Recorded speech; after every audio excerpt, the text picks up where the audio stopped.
Sinusubukan pa rin ni Gon hulihin yung hari ng lawa. Oo. Araw-araw nga siya nakaabang sa lawa. Isang linggo nang walang humpay. Nangako ka kasi na pwede siya mag-counter exam kapag nahuli niya yung hari ng lawa. Paano pag nagawa niya yun? Sira ka ba? Oh? Kung 5 mga lalaki nga hindi kayang hatakin ng halimaw ng isa pampang, ano pang pag-asa ng isang maliit at payat na bata? Ayaw lang siya payagan itong si Mito na mag-hunter exam kaya niya sinabi yon. Nalimutan mo na bang ganyang edad din yung tatay ni Gon nung nahuli niya yung hari ng lawa noon? Hindi mauhuli ni Gon yun, imposible.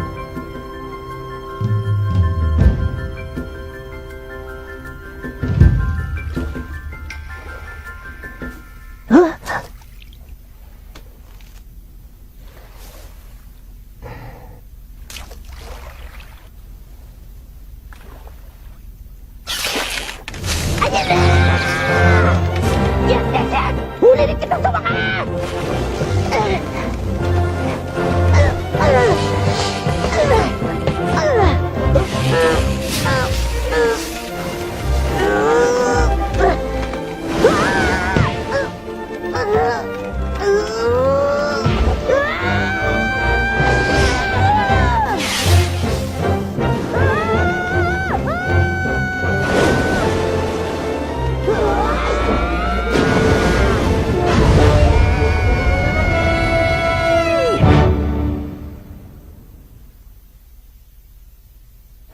Ang laking huli niyan! Yan ba yung pinaguli ang hari ng lawa?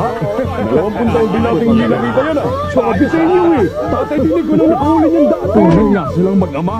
Nahuli na ni Gon! Hindi ako makapaniwalang nahuli niya talaga! Nakita mo ba ito, Mito?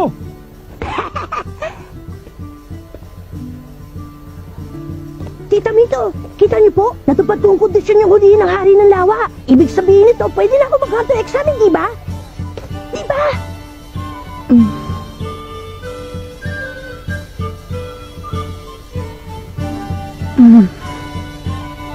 Gagalingan ko po, asahan niyo yun. Magiging hunter din ako, pangako!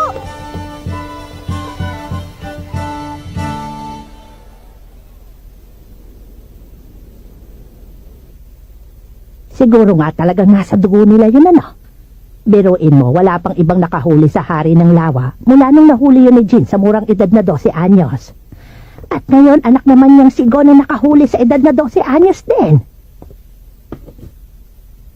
Pareho ang sigla at kislap ng mga mata nila, hindi ba? Magkatulad talaga sila. Alam mong wala na tayong magagawa. Wala na makakapigil sa kanya. Desidido ka na ba talaga? Opo. Hindi mo kailangan gawin to. Alam mo namang iniwan ka ng tatay mo nung musmus ka pa lamang para maging hunter siya, hindi ba? Opo, alam ko. Mas pinili niyang maging hunter imbis na alagaan ka. Ang galing po nun, di ba? Huh? Importanteng trabaho kasi ang pagiging hunter, kaya niya po nagawa yun. Kaya gusto ko din. Hindi birong trabahong maging hunter, delikado yon. Palaging nasa panganib ang buhay mo. Anumang oras pwede kang mamatay. Naunawaan mo ba yon? Hindi po, Tita Mito. Pero gusto ko pong maintindihan. Gusto kong maging hunter para maunawaan ko ng lubos kung bakit yun ang piniling gawin ng tatay ko.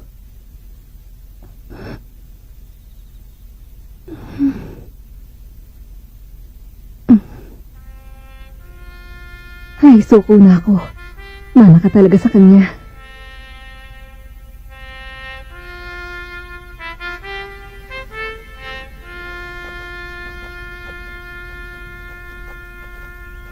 Hindi ko kayo bibiguin, Tita Mito. Makakapasa ako sa exams at magiging hunter din ako. Basta ang gusto ko, makabalik ka dito ng ligtas. Kaya mo bang ipangako sa akin yun? Opo, pinapangako ko po. Pangakong binitiwan sa kaibigang hinliliit, ang hindi tumupad kakain ng siling pinitpit. At sabay, kiss!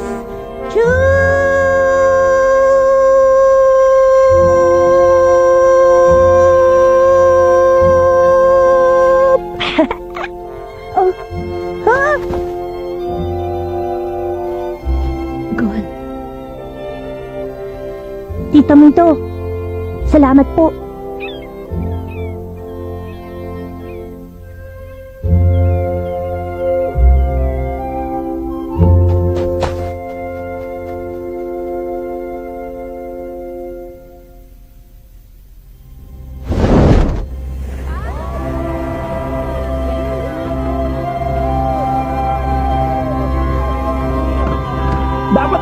rito, hunter ka na ha! Ipakita mo sa kanila anak ka talaga ng tatay mo, Gon!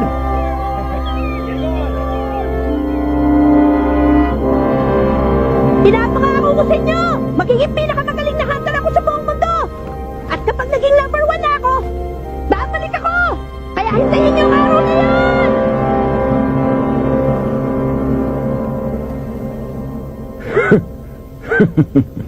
Number 1 hunter sa buong mundo pala. Walang respeto yung isang to sa atin eh.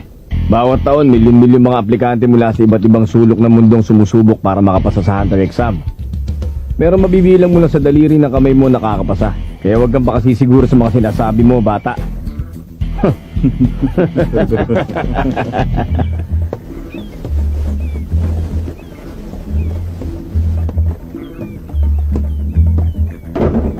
Ano ka ba naman, Katso? Paano kung magiging disenteng bandaragat yan kung palagi ka nalang lalampa-lampa?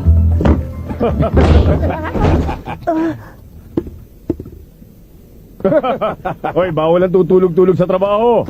Ano ba tang iingay nyo? Balik na sa trabaho. Opo.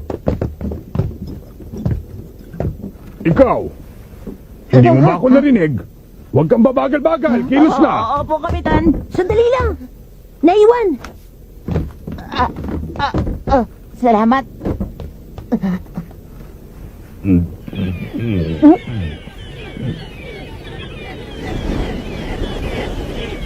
May paparating na bagyo.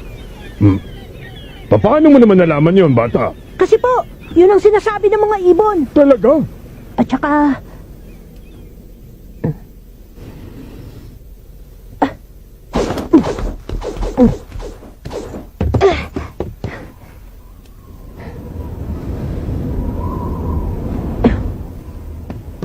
Hindi po basta bagyo, napakalakas na bagyo po!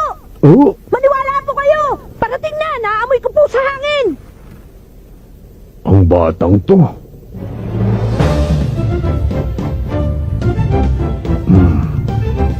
Ang mga matang yan, maaari kaya saang...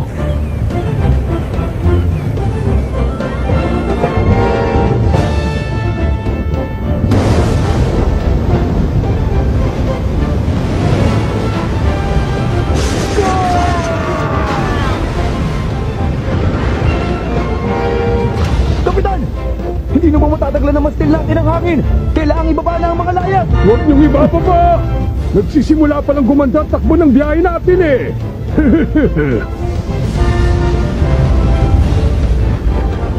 Kapit ng maigi! Totong liko sa kaliwa!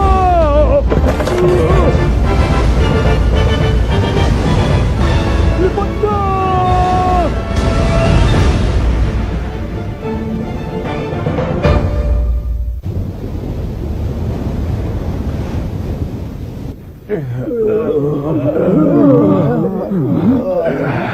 Wala naman palang sinabi sa akin yung bagyong yun eh. Oy, ikaw muna sa timon. Ay, opo! Pambihira. Ang lambot naman ng tripulanting napunta sa barkong to. Pati mga aplikante, wala ni isang makatayo. Kung dito palang natalo na kayo ng isang maliit na bagyo, sumuko na kayo sa Hunter exam. Ay, mabuti pa magsiwi na lang kayo. Eto, may gamot pa po ako dito. Kapag ninuya nyo yan, bubuti ang pakiramdam nyo. Tubig. Ikukuha ko yan ng tubig, sandali lang. Ang batang yun na naman.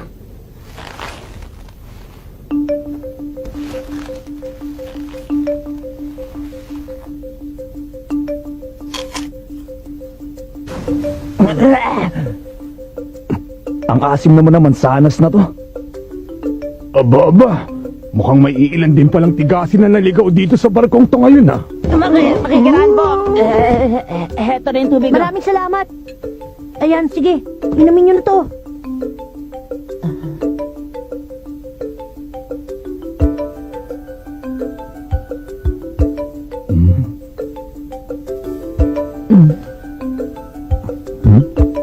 Eto na ang baso. Salamat ulit sa tulong, Kuya Katsuo.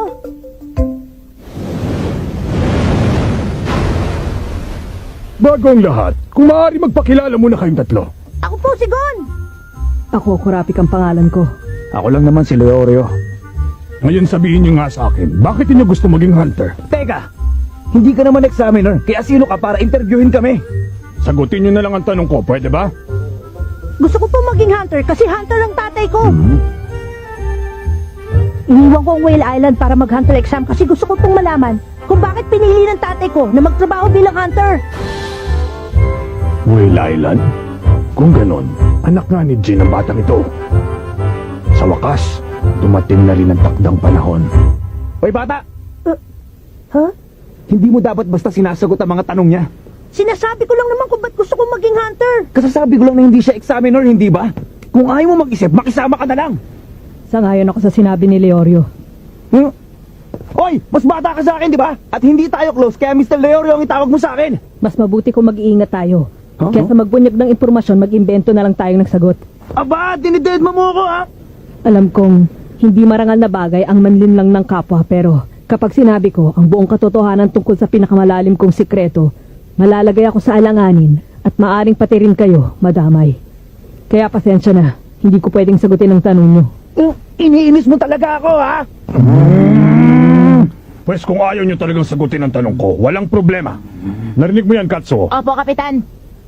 Ipaalam mo sa examination board na may dalawa pa ditong aplikante na aatras sa pagkuha ng exam. Wait, pakiulit na. Ang hihina niyo namang umintindi. Nagsimula ng hunter exam pagtungtong niyo sa barkong ito. Ano sabi mo? Taon-taon, sindami ng mga bituin sa langit ang mga nangangarap maging hunter. Walang panahon, pamamaraan o pagkukunan ng mga examiner para suriin ang ganong kadaming aplikante ng sabay-sabay. Kaya ako nandito. Ang mga tulad ko ang inatasan na gawin yon para sa kanila. Kumbaga trabaho namin ang salain ng latak. Ipinarating ko na sa examination board na lahat ng ibang aplikante sa barkong ito maliban sa inyo umatras na. Kung sa pipitsuging bagyo pa lang tumitiklop na sila, ngayon pa lang alam ko nang wala na silang kahit katiting na pag-asa sa hunter exam. Naintindihan niyo na? Ang tsansa ninyong makausad sa aktual na exam ay nakasaralay sa akin at sa desisyon kong ipasa kayo o hindi. Kaya ang payo ko, pag-isipan ninyong mabuti ang isasagot niyo sa akin. Yun naman pala eh. Bakit kasi hindi niya nalang sinabi sa atin nung una pa lang? Ako ang natitirang huling miyembro ng angkan ng kuruta.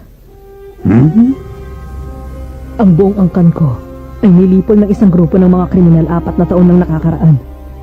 Isa lang ang layunin ko sa pagiging hunter, ang hanapin ng Phantom Gun. Kung ganon, hinahangad mo pala maging bounty hunter.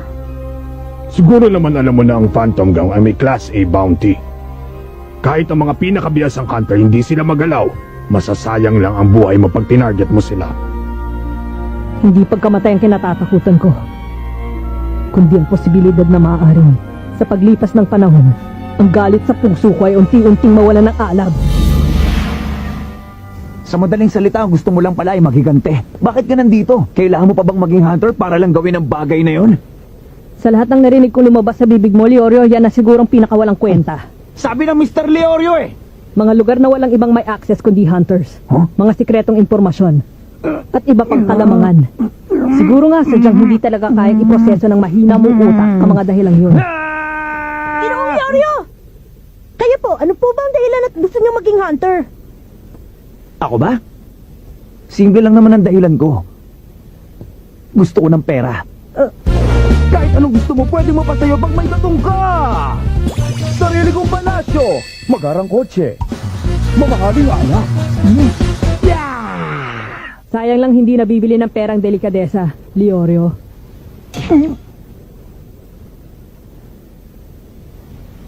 Naka-strike 3 ka na. Doon tayo sa labas. Wawakasan ko maduming ang ka ng mga kuruta ngayong araw na to. Bawiin mo yung sinabi mo, Leorio! Bawiin mo sinabi mo! Mr. Leorio sabi, Oy, kayong dalawa! Hindi pa tayo tapos mag-usap dito! Bayaan muna natin. Dati po, may sinabi sa akin si Tita Mito. Kung gusto mo talagang makilala ang isang tao, dapat mo muna unawain kung ano-anong dahilan ng mga ikinagagalit nila. Napaka-importante pong maunawaan nilang dalawa kung bakit sila nagagalit sa isa't isa. Kailangan nilang harapin yun, kaya pabayaan na muna natin sila. Kapitan! Doon! Tingnan niyo po!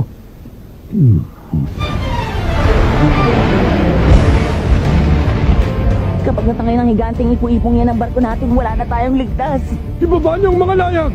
Opo, sama ko, tutulong ako. Sige, sumunod ka sa akin. Doon ka! Ako nang bahala dito! Opo! Totally ko sa kanon! Sige na! Sige na! Makakita tayo ng ibuhin mo!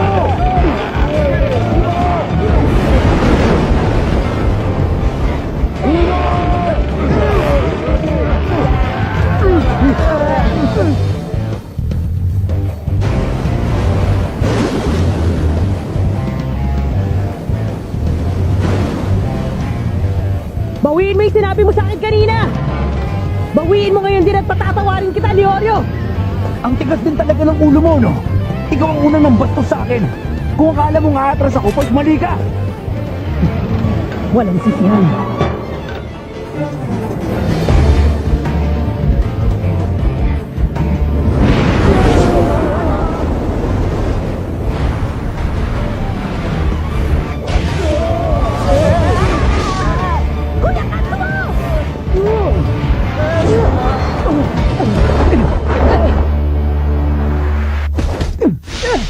Kainis!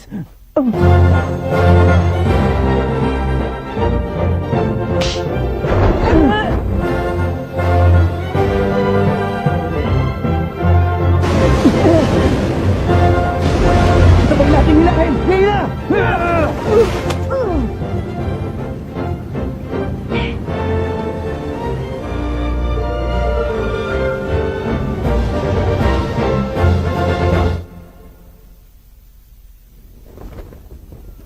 Baliw ka ba talaga?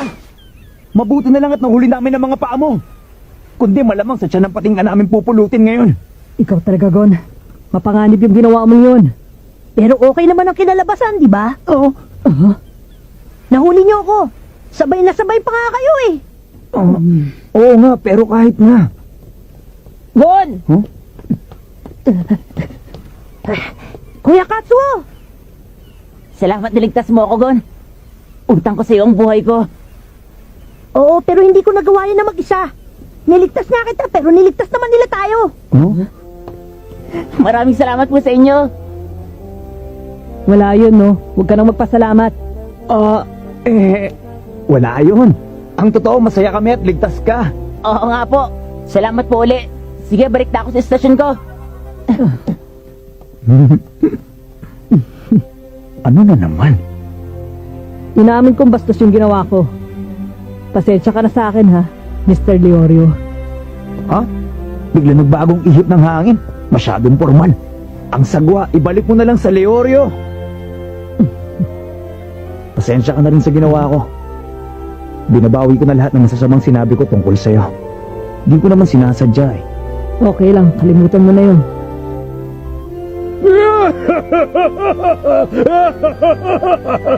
Nakakatuwa naman! Nagugustuhan ko na kayo! Bueno! Relax lang kayo dyan at enjoy ng biyahe! Ako nang bahalang magdala sa inyo sa daungan na pinakamalapit sa lugar ng Hunter exams! Talaga po? Paano po yung pagsubok niyo? Sabi ko naman sa inyo, ako magpapasya kung pasado kayo o hindi. At para sa akin, pasado kayong tatlo!